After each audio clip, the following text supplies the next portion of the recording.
Hey, hello! Welcome back to the Disney Plus Everyday Challenge. And today we have Hello, Dolly. Yes, this is the classic 1969 musical, not older, which I thought it was. I guess I was thinking of the musical yesterday when I was talking about it. I knew nothing about it. I know stuff about it. I've never actually seen this movie though. It's 1969. It's 2 hours and 27 minutes long. that's that's an epic. I mean, again, this is like a staple of Hollywood and community theater and high school musicals all around the country, if not the world. And it's passed me by until now. So I finally got to do this. It's from 20th Century Fox. It was acquired. It's not a Disney film originally. Otherwise, you'd see like so many other like staple actors from that era showing up in this. Whose names now at this moment completely escape me because my brain is jelly from all the singing and dancing.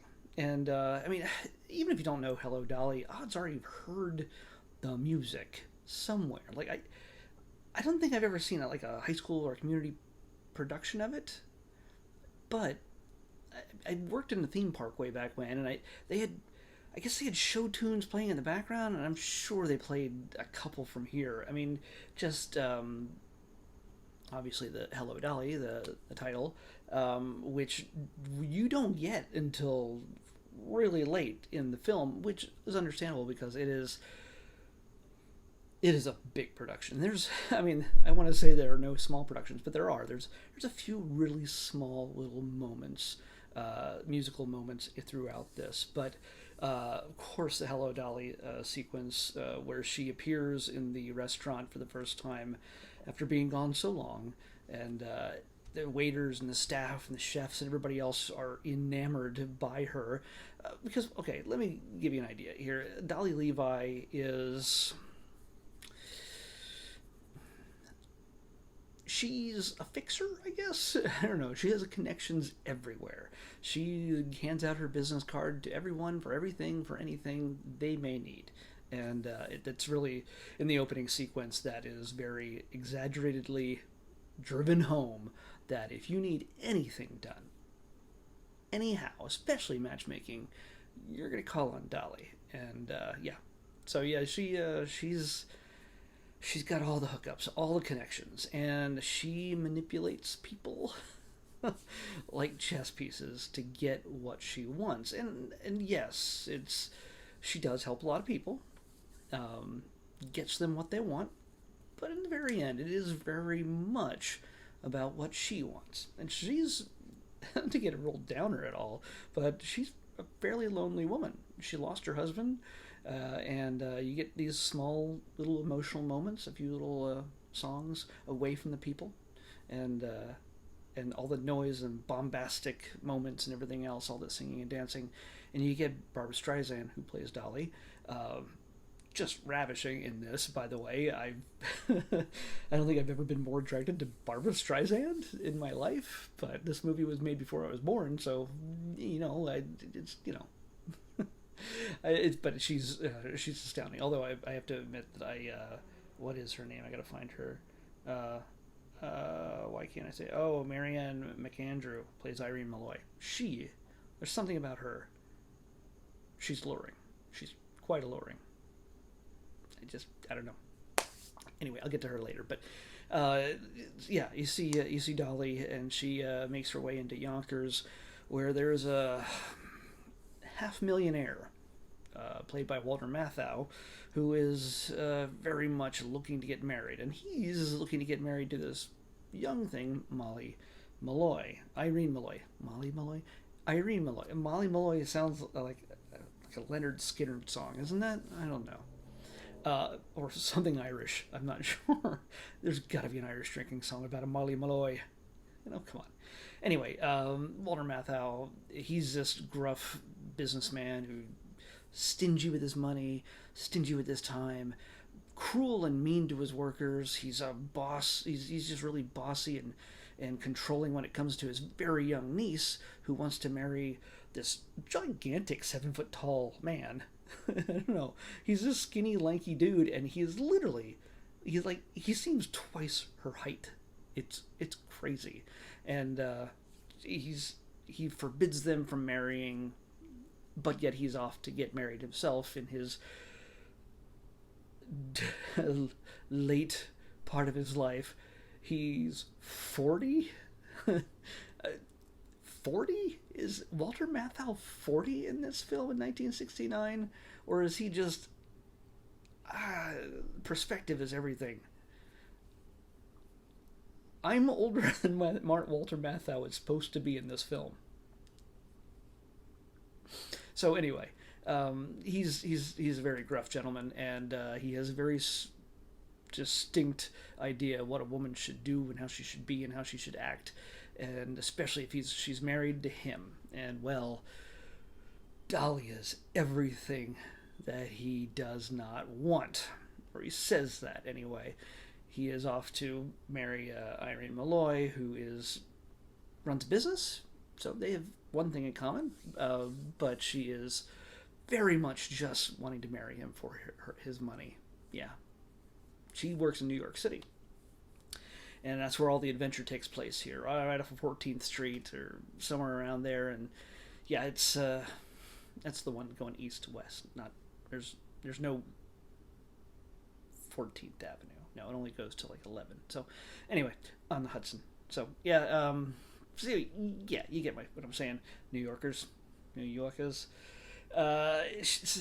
She has no intention, but in order to get everything, and I don't want to ruin anything if you haven't seen this. And honestly, I can't imagine that me going, "Hey, you should watch this," is going to suddenly change your mind after how many years you've been on this planet, and you're going to be like, "Oh yeah, well he said it.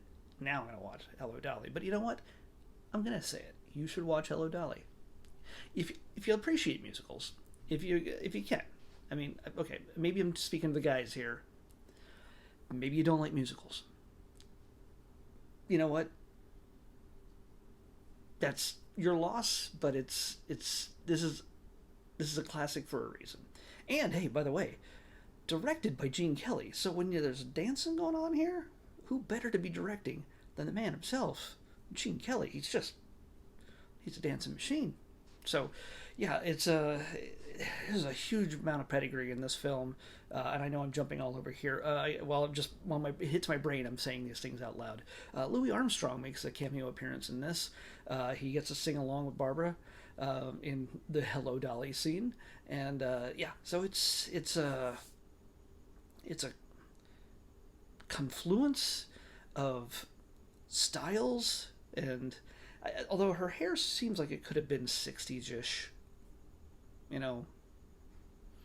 but it's set in 1890 in Yonkers and in New York City. So yeah, I've scattered all around here. Anyway, so yeah, Dolly is doing her best to manipulate everybody, including the niece and her boyfriend, her suitor, the two young men who work for Walter Matthau. His name's, by the way, Walter Matthau's character is Vandergeld, Horace Vandergeld. So he, I keep thinking there's somebody watching me. Hold on. No? Watching me? Anyway, yeah, okay. Like all two of you are watching me here now, so like why should I be worried about somebody watching me outside my window? Anyway, yeah, so Horace, she's manipulating Horace, of course, because she wants to marry him. And then there's also the two young men who work for him, who I think are partially my favorite part of this, because they are just so...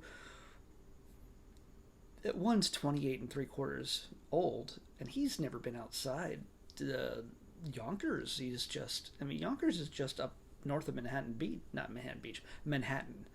It's north of Harlem and everything else. It's just, you just go up the Hudson and you're there. But it's still, he's never been out, he's never kissed a girl, he's never had adventure and almost gotten arrested, or any of these things. So he brings his younger buddy along with him, Barnaby, and he's like 19 or something like that, and neither of them have ever gotten out. Well, they're about to go on an adventure of their lifetime thanks to Dolly. And Dolly uses all these people in various ways to come together in some sort of manic episode that culminates with her attempting to seduce Horace in a very unconventional way. So, yeah, it's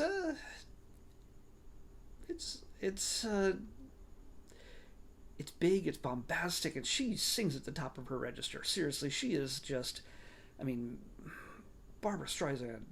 Uh, now I get the idea. Now I get it. Okay, okay, gay men's choir. I get it. She's amazing when she's performing. So yeah, yeah. But again, all this is lip synced and things like that because it's not like a real musical. So I mean, if this was a real musical with her singing, just belting it out, yeah, this would be mind blowing on the quality. And I imagine there's obviously the women who played Dolly over the years on the stage have had that quality, and so yeah, it's this is this is not a sweet, soft, gentle kind of just romantic musical. It is definitely romantic. It has all the elements of it, but Dolly is a maddening woman, and that is what's attractive about her. She is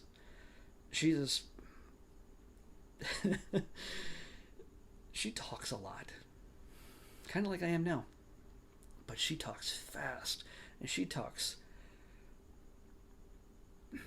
very much to reach to bend people to her will, and she is darn good at it. And you just stand in breathless amazement every time she walks into or out of a room. She knows how to make an entrance, and she knows how to make an exit. You will learn that in the course of this film.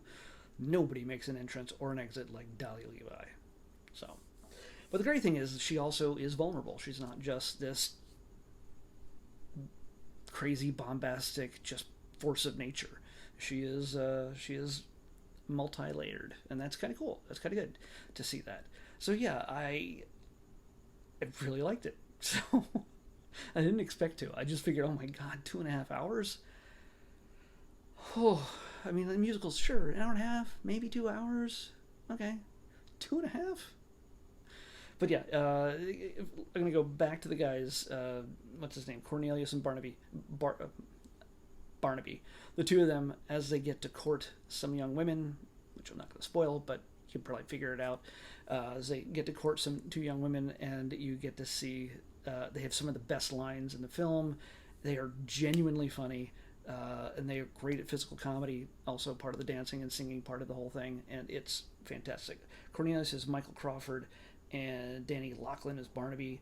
You get Marianne McAndrew as Irene Malloy, and you get E.J. Peeker as Minnie Fay. Those are the two couples that, I mean, there's like 3 or 4 different storylines going on at the same time in this. So it's kind of neat. Yeah, there's Tommy Toon is one of the dancers. He's Ambrose. He's the 7-foot tall guy. He's gigantic. Yeah. So yeah, there's a lot going on here, and there's lots of small characters, like minor characters that are pretty funny. The maitre d', the guy who runs the restaurant during the big Hello Dolly sequence, he is pretty funny, and it's worth checking out. And why am I opening the wrong document? There we go. Just killing time here. All right, let's pick. I guess that's all I can really say. They could have picked a better picture for this scene. This is from the opening sequence, but yeah, the thumbnail is much better. Anyway, yes, I'm gonna recommend Hello Dolly, and if you've only seen it in a musical form on a stage, great. You'll probably love this just as much, or in a slightly different way, but still love it. So I can't say anything bad about it, other than the run time. And by the way, this might have run with an intermission at some point, because literally exactly halfway through the film, there is a big on the street number on the 14th Street parade kind of sequence with Dolly, and it is big, big. It's a big, big number, but doesn't get the kind of credit you get with Hello Dolly. You know, and you don't hear about it as much as others. But yeah, you know when the halfway point of the movie is. It's when they go big with that parade, and I imagine that's where the intermission thing would come up, and then you just go to the bathroom, get some more popcorn or whatever, and then come back in for the second half in the musical, I imagine. So anyway, on the stage, yeah. But hey, one of the little trivia thing I found out, this is the very first VHS film ever made available to the U.S. market. The first movie ever put on VHS. That is kind of crazy. That's completely worthless information, but now you know, because I know. Let's pick tomorrow's episode. 321. 3, 2, 1. Come on.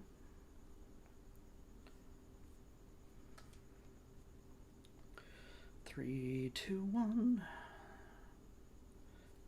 Okay. All right, we're going back to documentaries. We haven't had one in a while. It's always been show series and shorts and stuff. But I don't know if this is a series or if a single thing. But we'll find out soon enough, because we're going to be watching Nature's Half Acre. Yeah. Nature's Half Acre. I'm guessing is a nature documentary, probably from National Geographic. But we'll find out tomorrow on the Disney Plus Everyday Challenge. See you then.